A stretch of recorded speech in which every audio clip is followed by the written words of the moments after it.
প্রেমে পড়লে মানুষের মন ও শরীর শান্ত হয়। বিশেষ এক ধরনের হরমোন নিঃসৃত হওয়ার কারণে মানুষের নার্ভাস সিস্টেমকে পুনর্গঠন করতে সাহায্য করে। এতে ব্রেইন সেল তৈরি হয় যা স্মৃতিশক্তি বৃদ্ধি করে।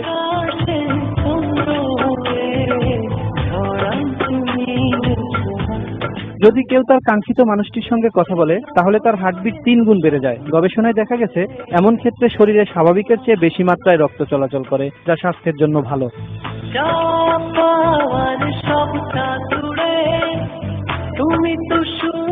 প্রেমিক যুগল যারা পাশাপাশি বসে সময় কাটায়, নিঃস্বার্থভাবে একে অন্যকে ভালোবাসে, তাদের দুশ্চিন্তা কমে যায়, হতাশা দূর হয়, মানসিক স্বাস্থ্যের উন্নতি ঘটে।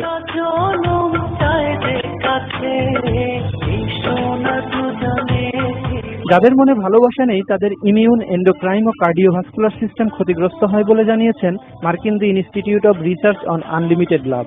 এছাড়া তারা একাকিত্বে ভোগে, যা অকাল মৃত্যুর আশঙ্কা 5 গুণ বাড়িয়ে দেয়। ভালো না বাসলে মনে ক্রোধ জন্মে, যা শরীরের জন্য ক্ষতিকর।